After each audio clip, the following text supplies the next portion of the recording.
So there's a pretty heavy report that just came out from the Evangelical Fellowship of India. It details a really startling rise in hate and targeted violence against the Christian community there. Today, we're going to break down its key findings to really get a handle on the scale of the issue and, what's actually driving it. Okay, so first thing to know is that this isn't just some one-off report that came out of nowhere. The Evangelical Fellowship's Religious Liberty Commission actually puts one of these out every year. But this year's edition for 2024, wow, it's titled Faith at Risk, and it paints a really stark picture of the challenges facing Christians across the country. So let's get right to the headline number. It's 640. That's 640 verified incidents of targeted violence and persecution, all packed into just 1 year. But, the authors are really quick to point out that this number is probably just the tip of the iceberg. They say the actual number is likely way higher because so many cases just go unreported. People are afraid of what might happen if they speak up. And here's the thing, this isn't just a single bad year, not some one-time spike. It's a clear trend. The report highlights this dramatic escalation. I mean, think about it. We're going from just 147 incidents a decade ago, back in 2014, all the way up to 640 today. That's a huge jump. So the big question is, what's driving this surge? Well, that's exactly what the report digs into. All right, let's start by mapping this out. Where is all this violence actually concentrated? The report breaks it down state by state to show us the hotspots. And the data is, well, it's incredibly concentrated. Get this, just 2 states, Uttar Pradesh with 188 incidents and Chhattisgarh with 150, they account for more than half of all the verified cases in the entire country. Rajasthan comes in as a pretty distant third. Let's look at Uttar Pradesh, which has the highest number of cases. The report doesn't just throw numbers at you. It uses personal stories to really put a human face on these statistics. It highlights cases like that of Pastor Shiv Burhan, who on December 27th was not only brutally attacked, but then, instead of receiving justice, he was the one who got booked by police under the state's anti-conversion law. And then you have Chhattisgarh.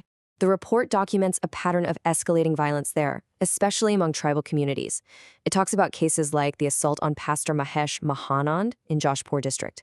I mean, he was attacked and beaten unconscious while simply returning from a gathering with fellow Christians. It's just brutal.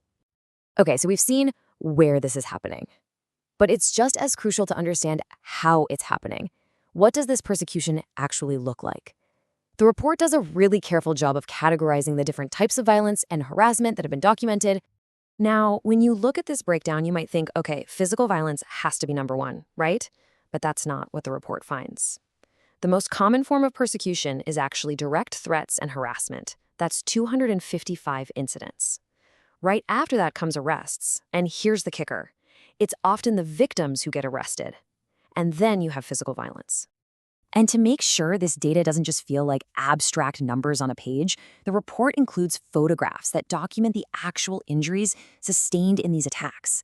It really connects that number on the chart, 76 incidents of physical violence, to the very real, very tangible human suffering and cost behind every single one of those data points. Okay, so after laying out the problem, the report really shifts gears. It starts analyzing what it identifies as a root cause. And it points its finger directly at a specific set of state-level laws that it argues are being systematically misused. These are widely known as anti-conversion laws. The report explains that while their official purpose is to prevent forced religious conversions, their actual application on the ground has become a major driver of conflict and persecution. This quote from the executive summary just captures the report's core argument perfectly. It says that these laws, which are designed to protect, are being turned into weapons to harass and intimidate religious minorities, especially Christians. So how does this weaponization work?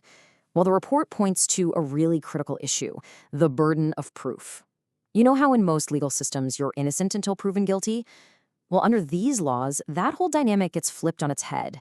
Pastors accused of forcing a conversion are often required to prove their own innocence, which is an incredibly difficult thing to do, and it can lead to unjust imprisonment based on little more than an accusation. So, after laying out the problem and what it sees as the cause, the report concludes by proposing a path forward. Let's take a look at their key recommendations to the government of India. The report lays out several key reforms, holding extremist groups accountable, making sure police protect at-risk communities, and preventing the misuse of existing laws. But its most direct and forceful recommendation is the complete repeal of these freedom of religion acts, which the authors argue are fundamentally unconstitutional. The report frames this entire issue within the context of India's constitution and its guarantees of religious freedom for all. And this leaves us with a big final thought, doesn't it? What does it take to bridge the gap between rights that are guaranteed on paper and the lived reality for communities on the ground?